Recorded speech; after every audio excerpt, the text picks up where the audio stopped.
Yeah.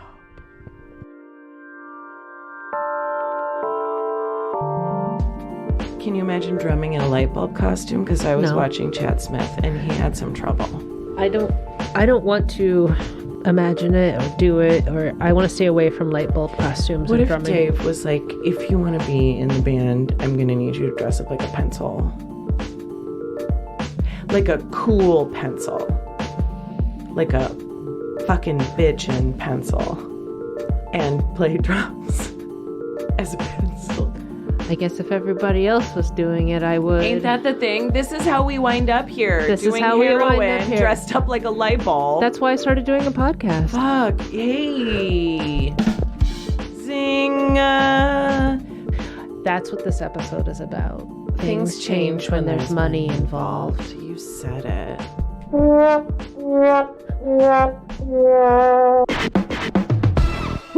Whee! Hey.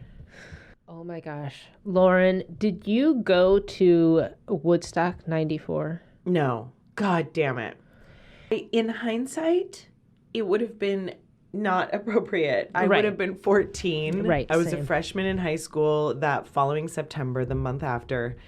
I mean, I'm sure tough little me probably thought I could take it. What about you? Were you at Woodstock 94? I remember just lying on the couch and watching Woodstock 94 that summer. Me too. I watched it, but in snippets on MTV. So you watched which was, I believe, how most people really that experienced Woodstock 94 that way, or pay-per-view, or I was trying to think of someone without asking, who do I know who went to Woodstock 94 that I have heard mention it, like, oh, I went to Woodstock 94. I played at Woodstock 94. Anything. I was like, do I know anybody? Sarah and I did not want to touch on too much of Woodstock 94 before we got going here on the podcast because we didn't want to get too deeply into it, but we both did agree, like, there is a surprisingly small amount of information out there about it. Yes. 99 for days. Articles. All day. Interviews. Academic theses. People, accounts, firsthand accounts. You can find all kinds of people. Like, I was at Woodstock 99 and this is my experience. I was trying to look more of that up about Woodstock 94, about someone that had written something, made a video, anything to account their 94 experience. And yes, I found like 2 or 3 things, but wouldn't you think out of all of the people that were there and have that experience as part of their life, memory, that someone would have at this point in this age we live in posted something like amazing. I want to talk to you. Please email us. So I've got a couple of theories and they go from woo-woo to tinfoil hat, and in between is a solid good one. Okay. Theory 1. I want to know about the astrology of Woodstock 94 versus 99 and 69. Like, give me the horary that one, the specific astrological chart about the event. I want to know like a snapshot in time. What are we looking at here? Because I feel like there's wildly different energies present in each one. I feel that. You feel my energies. You're feeling my vibes. So I want to know a little bit about like a snapshot planetarily in the universe. What's happening, right? What's happening? Defensible thesis argument about Woodstock 94. The reason why there's not a lot out there about it is because it was just really good. It was fine. It was fine. Great. Yeah. It was cool. They achieved what they wanted. Bob fucking Dylan played. Don't think I like Bob Dylan. Don't get excited. Bob fucking Dylan played. And he played electric in front of a band, which apparently is something to get oodly about. Apparently. Mm-hmm. All sorts of heavy hitters were there. Yes. It was charming. Everybody played except for a couple of folks, unfortunately, for reasons. It really did go very well. Yes. Considering everything we know now about... Poop aside. Yeah, poop aside. It's a disaster. Let's not get wrong. It's a shitstorm. But it went well in comparison to a lot of other festivals around that time. It really did. That's why they did it again. Thank you. And they were like, that was so great. This time we're going to go in and we're really going to know what we're doing. We've learned from our experience. But then they really dropped the ball. They really dropped it. It was 100% capitalism. It had 100% lost And people were the spirit. wild. They wanted to break shit and Limp Bizkit the fuck out. Yeah. And here in 1994, it was a simpler time. Oh, no, we had like, James and like, I mean, Peter Gabriel as a headliner. Stop I mean, it. I'm just the vibe. No, the vibe was and good. then, I mean, when Peter Gabriel was performing, they were lit candles. They had handed out candles that they all held up and everyone behaved. I mean, yeah, I'm sure there was like somebody caught something on fire. This is what I'm saying. You're going to expect these things. You said it. In the setting and being what they had and this kind of haphazardly thrown together thing that it was in a way at that time compared to what we do for festivals now. But it went okay-ish. Yeah. Enough to make them say, oh, let's do this. But now we really want to make some money. Now we really want to wring those little kids for all their And anybody who was cool and aware of the capitalism and everything that was going on didn't want to participate anymore. But they still had the Woodstock name. Right. And the bands they were getting were bands of the minute that wanted that publicity. The new metal bands, the rap metal bands, like, you know, like those are the people who are like, yep, we're playing everything right now. We're getting out there. And that's Woodstock 99, there'll be some muddy titties in the audience. Come on. Let's break some shit tonight. I'm going to pull up actually one, as I was remarking to Sarah earlier, one of the better Wikipedia pages out there. And just give y'all a quickie-do little refingering about what... Refingering? Is that not a phrase we use?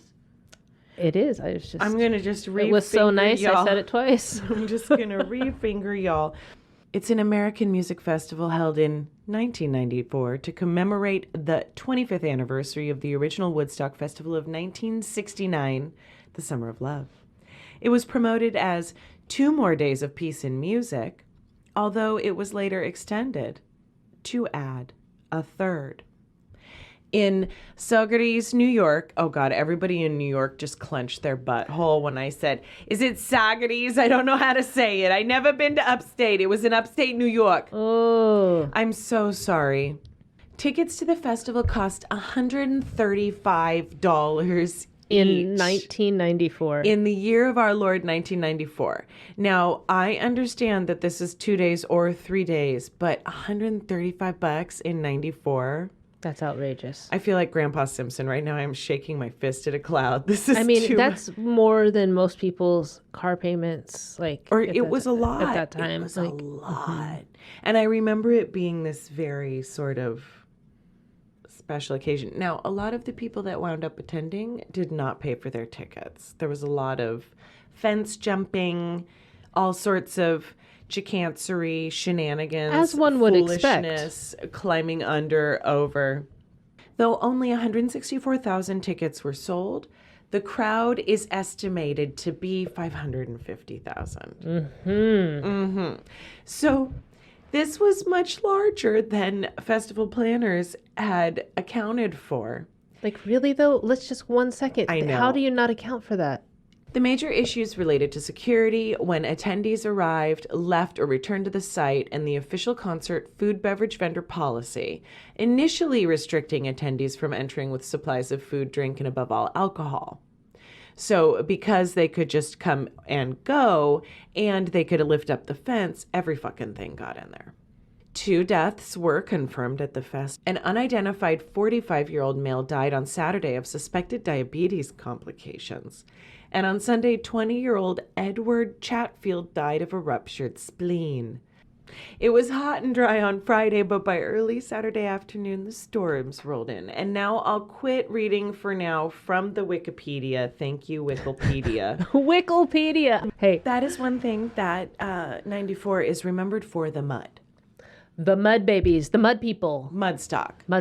I don't know. I feel like, say you are at a 3-day festival in August in New York, and you've brought the essentials for your trip, but already it's disgusting. And that first day you get like muddy and the toilets were overflowing and there was not enough sanitation stuff. And so I think all that mud is probably likely human excrement as well. And That's what they say. And I think what they don't want you to know is that Woodstock 94 was a big old shit party. I think there was just poopy running around everywhere. It was just there. It was just so nasty. When I think, oh my God. How did not all these people die of coronavirus? Well, it wasn't there. It hadn't been come. You know what I'm talking about, though. I was thinking about whatever. It when I was watching. Name a disease. When I was or like impetigo, pink eye, like pink eye. Oh. Fucking a rotavirus when everybody just be diarrhea everywhere. Oh Lord, because there wasn't good water. There was no way to get yourself clean. And again, if you had a mud fight with Trent Reznor or something. If you do watch this documentary, Woodstock 94, the film, it starts and they're talking to some of the vendors and he's like, yeah, we're the only ones out here with fried fish and with iced cappuccinos. Oh my gosh. Well, I went to Woodstock 94 and got an iced cappuccino and fried fish. It was just a great lunch combo. It was the only place I've ever seen anything like that. And then I just sat in mud and filth and likely human excrement. Here's the thing. If you were at Woodstock 94, please email us at dipperzpod@gmail.com. That's dipperzpod@gmail.com. We'd love to hear your stories.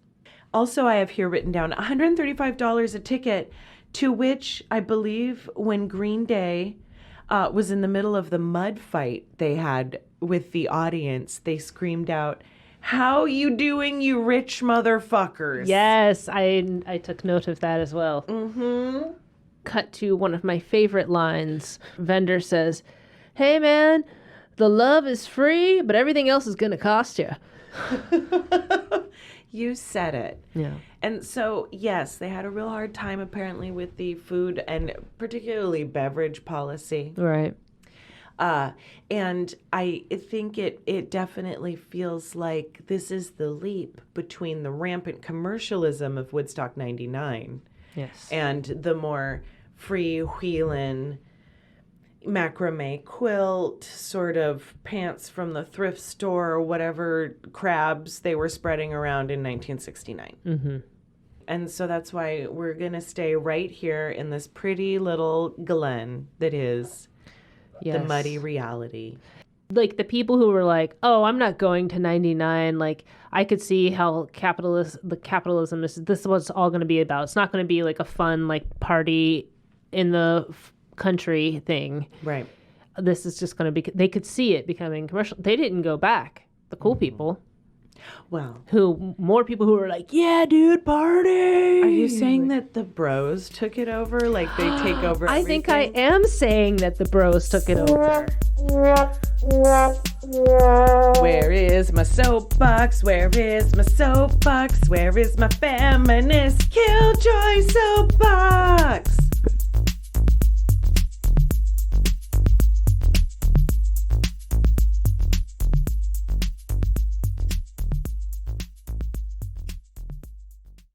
As a teen, I craved going to this show because I need to open up right now.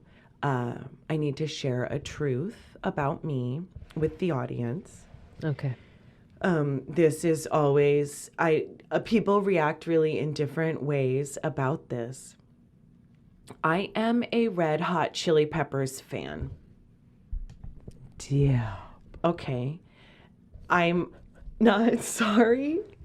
But I understand why you, and that's the royal you, the general root you have a hard time with that. I get it. I need to dovetail off of that and say that I'm also a really big Jane's Addiction and Porno for Pyros fan. Oh, really stacking them on now. This for me is the ultimate show. However, as a grown woman in the year of our Lord 2021 now, I understand how problematic these men are. I get it. There's no but. There's no excuse. They're just my problematic faves. There were really only 3 female acts. You said a fucking mouthful. Like, it's all dudes and bros to start with, and it's like, well, no wonder. Yeah. I mean, it's Sheryl Crow, Melissa Etheridge, Salt and Pepper. Right. If you don't count like female band, like the Cranberries have a lead singer who is female presenting. Dolores O'Riordan. Dolores O'Riordan. I think that's how you Dolores O'Riordan. Dolores O'Riordan. What? Oh, sweet, sweet lady. So this is Friday, August 12th. This is the North Stage. Roguish Armament with Wreck. Master of None. 3. Futu Futu. Abba Rage. Lunch Meat. The Paul Luke Band. Peace Bomb. The Goats. Huffamoose. Orleans. Blues Traveler. Jackal. Del Amitri. Live. James. King's X. Sheryl Crow. Collective Soul. Candlebox. Violet Femmes. And then WOODSTOCK. Aphex Twin. Delight. DJ Spooky. Doc Martin. Frankie Bones. Kevin Saunderson. Little Louis Vega. The Orb. Orbital. Soul Slinger. DJ Skodo. Okay, actually, that sounds fucking great. I want to go to WOODSTOCK. Could you imagine Aphex Twin and Delight? Like, who stayed awake for all of that? And did you get the cocaine inside, or did you bring it in your butt? Because they were checking bags. So just notable. Some guy I know. Am I the only person who hasn't heard of Jackal? Who is Jackal? I've never heard of Jackal before this, but I'm glad. Mm-hmm. Let me start by saying when I saw the clips of him on stage in his like giant, the Dr. Seuss style Cat in the hat, but it was the American flag version. I was like, red flag. That's red flag 1 and 2. Mm-hmm. I'm going to tell you now that hat. I know you can hide things under there. I get it. I get the appeal. But notable events day 1. Jackal took the stage early on Friday. Lead singer Jesse James Dupree. Okay, course. Secondary. Any white man who's calling himself Jesse James, stop. Stop it. Stop it. Stop it. You're not that cool. Don't at me. Don't at me. Took the stage with a bottle of whiskey and poured alcohol onto the crowd. Oh my God. He then started smoking cannabis, and on a close-up, he shotgunned the joint into the camera with copious amounts of smoke, filling the screens in the stage, at which point the crowd cheered. That's just rock and roll, baby. That's right. However, the lead singer then lit a stool on fire on stage and cut it up with a chainsaw. Oh.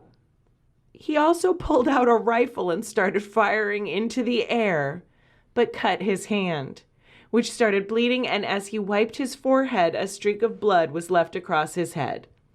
At this point, security dragged him off the stage. Secondary, Aphex Twin's performance was cut short when promoters, in quotes, disconnected him mid-show for signing a fake name on a contract, which would forfeit Polygram's rights to his performance. So if the label can't make their money, you can't fucking play. Who was the MC? Oh my God, wait a minute. So they were the promoters and producers of the festival who are in the Wikipedia from what I can tell. Here's what I have written down as my notes about the MCs. First day. Dad is MC and keeps worrying about trash. Could everyone just take a minute, 5 minutes over the next day to help pick up garbage? We are a huge city. We need to help ourselves. We need to pick it up together. Thank you. Which is like a great political like campaign. Like, come on, let's go. I mean, I don't know if that. We built this city. He really wanted them to pick up this garbage, but it makes sense because... And he kept reinforcing the fact that we are all together. He kept being like, Woodstock Nation, trying to create, I believe, sort of that cohesive cohabitation where we all want to look out for each other and not like steal each other's shoes, which is, I think, what was probably starting to happen in real life. Oh, you know, I didn't even think about that. Yeah, I feel like there was a production team where these two promoters were working together and they had some sort of agreement worked out between them. This is MC number 2? This is MC number 2. He was the yelly one. Okay. He'd be like, everything I'm gonna back off the mic. I'm gonna yell at it. And it's like, sir, you have a microphone literally in fucking front of your face. You don't need to yell. That's the whole idea. Mm-hmm. They're yelling. You speak into the microphone. But everything was yelling. And he would just yell and yell and yell and yell. I feel like that was the Bob Dylan day. And he seemed like he got to announce. I feel like they got to pick some of their favorites. Because Dad, I feel like, got to introduce Crosby, Stills, Nash, and Young. I can't remember. These guys clearly picked and chose like which more classic performer or more, you know, legacy performer they got to announce, because there were some heavy hitters there. Again, we've discussed Bob Dylan. I don't get it, but that's okay. Super popular. Crosby, Stills, Nash, and Young. Like all of them there. Wait a minute. Do you think this is where Melissa Etheridge started talking to David Crosby? Yes, about the babies. Oh, crap. Or does that timing match up? Hold on. The timing? Could have been. This is where they started talking. This is maybe where they met. They did play on the same day, I believe. We are about to do the next day. Let's. Mm-hmm. Oh, it is. Okay. And she plays right before them. That's it. This is where they met, and they were just enamored of like, oh, I just love this person. What a great person. I respect this person. Mm-hmm. I put my baby in you. Saturday, August 13th of the year of our Lord, 1994. Joe Cocker. Let's take a second. Let's Joe Cocker. Sorry. No, I'm glad that happened. I didn't want to set it up, but it was good. Yeah. Cockadoodle. Cocker. So I wasn't expecting how good Joe Cocker's set was going to be. He came with a lot of passion. He really did. And he had a great band. They were clearly well rehearsed. And like he was enjoying himself. It was early in the day. He wasn't tuckered out. Okay, Joe Cocker! Exclamation point. Okay, Joe Cocker. I see you, Joe Cocker. I see you. Blind Melon. Cypress Hill. Rollins Band. Melissa Etheridge. Crosby, Stills, and Nash. 9 Inch Nails. Metallica. Aerosmith. South Stage. Nanad Bach. The Cranberries. Zucchero. Youssou N'Dour. The Band, featuring Hot Tuna, Bruce Hornsby, Roger McGuinn, Rob Wasserman, and Bob Weir. Bob Weir. Bob Weir. Oh, Bob Weir. Bob Weir. Bob Weir. Bob Weir. Bob Weir. Bob Weir. Oh, y'all, I did not know. I'm telling you, all the old heads are up here on this Saturday. I didn't realize. This is the day that the Dad and the Yelly MC traded places so they could take turns introducing their faves. Primus featuring Jerry Cantrell. Salt and Pepper. Vinx. Notable events, day 2. Blind Melon frontman Shannon Hume took the stage in his girlfriend's dress and appeared to be tripping on acid during the band's performance and post-show interview with MTV. 9 Inch Nails had the largest crowd density of the event, overshadowing many of the other performers. However, right before they went on stage, they came out all muddy, and it was because they had wrestled each other in the audience. And apparently it was not their finest hour. Trent, the guys, had kind of given up hope before they even got out there and agreed it was just something they were doing for the check. So they just said, fuck it, let's do it. Mm-hmm. However, in typical white guy chicanery, their performance of Happiness and Slavery at the festival won the Grammy Award for Best Metal Performance in '96. Oh, the irony. So they just phoned it in, had a mud fight. He beat up his keyboard. I mean, don't get me fucking wrong. It is a good set. Yeah. Sunday, August 14th. Country Joe McDonald. Oh, of Country Joe and the Fish, but no fish. No. Just reading these words. Sisters of Glory featuring Thelma Houston, Cece Peniston, Phoebe Snow, Mavis Staples, and Lois Walden. Arrested Development. The Allman Brothers Band. Traffic. Who the fuck is Traffic? Never heard of him. Spin Doctors. Porno for Pyros. Bob Dylan. Red Hot Chili Peppers. Woo! Peter Gabriel. And on the South Stage, John Sebastian and the J Band. One more time for Country Joe McDonald. Gil Scott-Heron. WOMAD. Green Day. Paul Rogers Rock and Blues Review featuring Slash, Neil Sean, Andy Fraser, and Jason Bonham. Wow. Fuck! Is that Jason Bonham? Yeah, that's gotta be John Bonham's son. Fuck! You couldn't handle that shit on strong acid, man.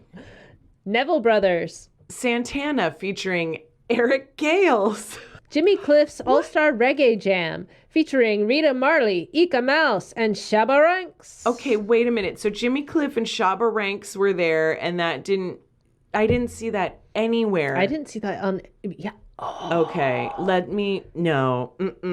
No. Woodstock? So, notable events day 3. Woodstock 94 has also been referred to as Mudstock, partly due to the rainy weather that resulted in mud pits and the aforementioned performances of Nine Inch Nails and Primus. My name is Mud.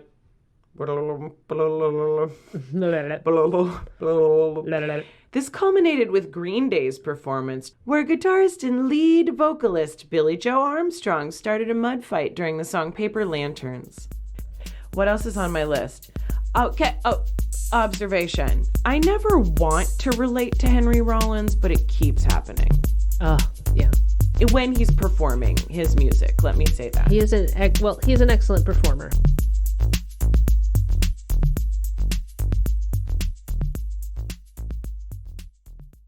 Can you feel it? Can you feel it?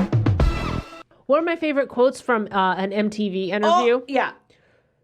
Yeah, I didn't have a tent, and so I slept last night out on the ground, and I woke up this morning with an earthworm in my shoe. And I mean, then just big, this guy was so proud. Like, I think that was part of, like, at that age, or even up to, like, anytime I was in high school, going to, like, being able to go to some music festival. Mm-hmm. Yes, I wanted to see those bands, and that was, like, but it was more about, I saw so many people saying, we just quit our jobs and then we decided to come here, or we're just starting a new, like, it was more about going somewhere and having an experience. You said it. And I think 94 was like, more of those people were into it. And I think in 99, it became more of an experience that was just like, dude experience. I also feel like the earthworm shoe guy was on a huge amount of really bad LSD. Whether he was or not, I love him. I love him. No, I'm not trying to invalidate him or you. But I do. My buddy. I remember seeing that in particular, and I was like, you can't feel a goddamn thing, can you? You can't feel anything. You are at one with that earthworm. You're just literally, can you imagine having a cold, wet ass? Oh, and then being tripping and cold and wet and muddy and in a strange place with just people milling about. God. And like not just regular people milling about, like other people who are like, I'm partying or I'm having did you this see all concert. The barefoot people? I was like, they are oh my God, crazy. ringworm. Oh my God, ringworm. Oh my God, ringworm. Oh my God. I would have hurt my feet so much. No. I would have run it into something and could just lost a toe, got ripped it off. I'm the worst. I can't walk around my own home barefoot for fear of losing a toenail. Like, I don't forget this out in the jungle. Spinderella was on stage with Salt and Peppa with a microphone performing the dance moves in the matching costume. You guys. Don't you remember Woodstock? I don't know what's going on, and I don't think it's our business. Hey, y'all. But she was up there dancing in a brassiere and denim shorts in 1994 with y'all. You gave her a microphone. Put her in the goddamn behind the music. Put her in the documentary. I can't forget. People don't forget. Recommendations they gave to people on a list of things to bring or to not bring. This is what the organizers... Yes. This is the list. No pets. None. That makes sense. I think everyone can agree. Hey, leave your chinchilla. Leave the doggies. Home. No pets. Bring tents. Yeah. Yes, bring a tent. Get some coverage. You don't want to be like the guy who woke up with an earthworm. An earthworm in his shoe. I mean, I don't know. He loved it, but okay. No camcorders. It says no camcorders. Kids. If there are any kids listening at home, you have 5 seconds to define camcorder in the comments below. Go now. Yeah, no camcorders. Bring clothing. You got to bring that extra change of clothing, please. You got to bring the clothing. Honey, you got to wear pants. Yep. Here's a good one. Okay. No glass. I have been working on some very special hand-blown glass and stained glass pieces I wanted to share at this experience. I am sorry, ma'am. We are no glass under any circumstances. I was told it's not my decision. This is the end of the conversation, ma'am. Oh, no glass allowed at Woodstock 94. Peacekeeper here. You're the Peace Patrol. Peace Patrol. I'm the Peace Patrol for sure. Oh, here's a good tip from the organizers at Woodstock 94. Make sure to bring comfy shoes. No, earthworm, earthworm or no? Should I bring my earthworm shoe? Well, I was going to wear these heels. Should I wear to Woodstock? Wait. Should I wear the heels? Which Mary Janes should I wear to Woodstock? Those don't look very comfortable, Veronica. Did you see how many people had Converse on? Oh, yeah. High tops. Gotta do it. No socks. No. Oh, please. No, you want those to smell like the 90s here. The maggot-infested bottom of a trash can by the time you're done. Birkenstocks. Okay, I have to tell a quick story. So I've written down a really good Perry Farrell quote here because during his performance... Also, can I just take an aside? This is one of my favorite Perry appearance periods where he has the, little chin strap beard and goatee. It's very alluring to me. Okay. But it's wild. It's like some very... specifically kept facial hair and kind of like vests with no shirt. Like, this is the look. He's like... Vest, so you're a really intriguing Ukrainian music teacher substitute, right? Right. Here he comes. He's going to open your mind and then leave in 6 days. Look out. So he's up front, like you say, the security is kind of holding him in the crowd. They're letting everything happen. Broad daylight, right? This is broad daylight. So whatever Perry's had, we can't quite be there. But he's like looking out in the audience and singing Pets, and he says, "This is reality." Okay, no alcohol or drugs allowed. So, but there was no alcohol or drugs allowed at Woodstock 94. I think there were alcohol and drugs there because you could buy booze inside, right? That was the whole racket. Well, you had to buy their booze. The fences came down. First they got holes, then they came down. Then it was we give up. We don't want anybody to get hurt. Just let people come and go. Just take your Schlitz and have then a nice it was time. on. And then hopefully without glass though. Hopefully you can't bring your cans. Cassandra. Drugs.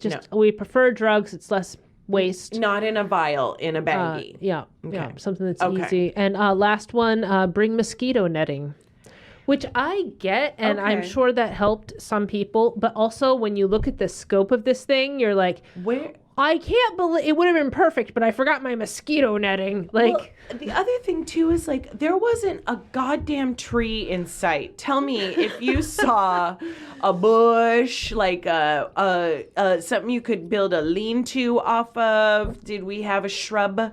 Was there a scrubby sort of a really tender-hearted and brave little mesquite trying to push his way up through? There was nothing. There was mud, grass. Where the hell am I supposed to suspend this mosquito netting from? Just wrap yourself up? Yeah, I guess. That probably the option. Terrence, that's what you're looking at. I was just going to say, if you want to piss off your new guitarist, make him perform in a light bulb costume. I've never seen somebody more unhappy than Dave Navarro trying to play with the Chili Peppers as a light bulb. The light bulbs. What was the deal with the light bulbs? That just was a decision they made? It was a good idea at the time. Ding! I get it. A good idea. Okay, I mean, literally. And looking at them, they look very cool. But maybe if you're going to stand still or pose for photos or something, it was a lot to perform in. They had a whole structure. Flea seemed to really like it, but he seems to really like everything. Right. Well, he's just go with the flow guy. Just to... Yeah. A sweet golden retriever. Right. Like a yellow lab. He's more of a yellow lab, I'd say. He's a good boy. He is, just waggy.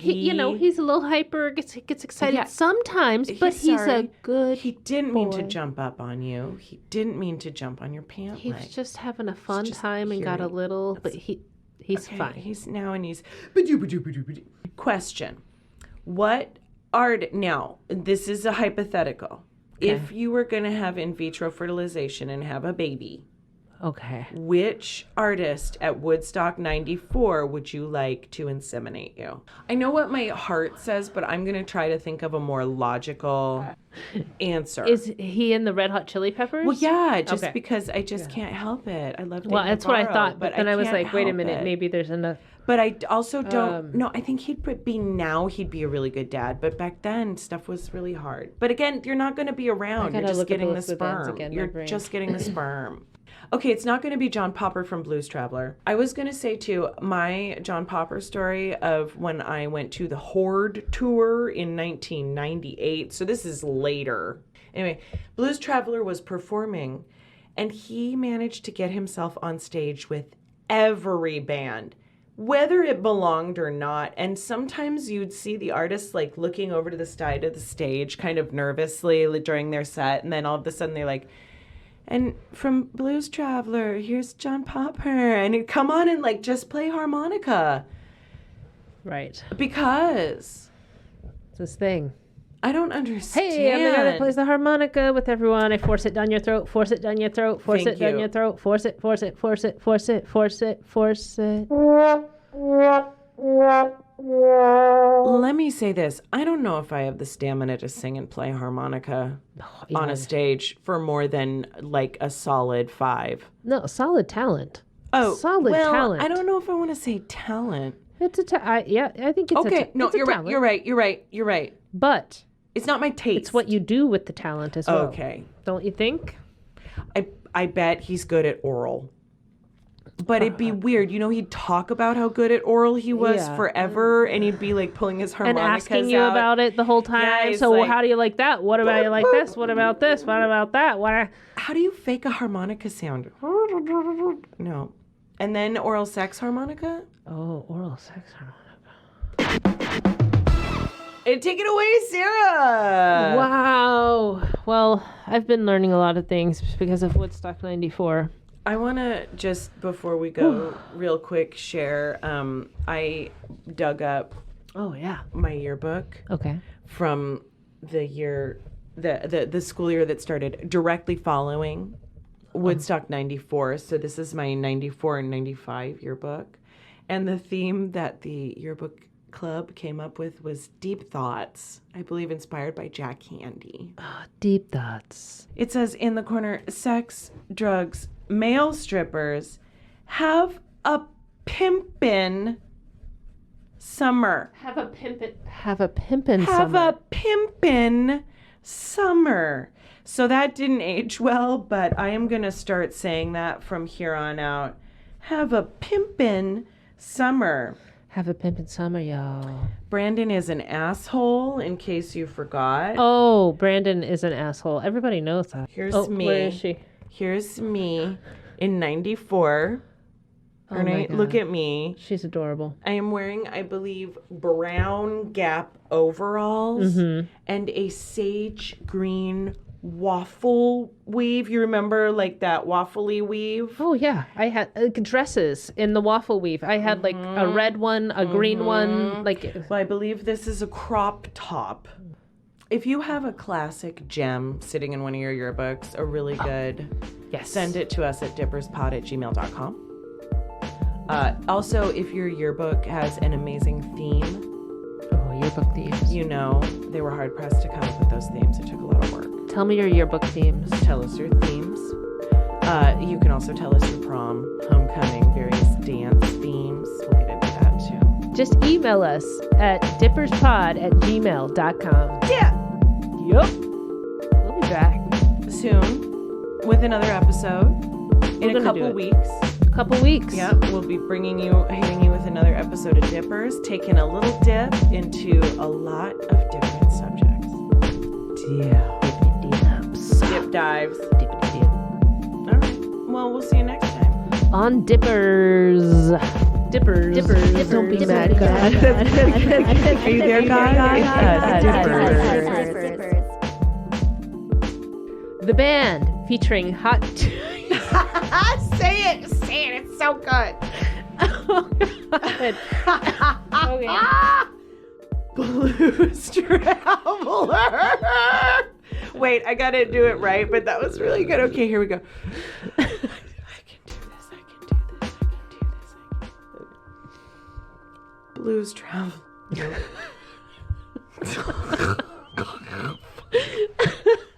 You can say it. Oh my God. How did not all these people die of coronavirus? Well,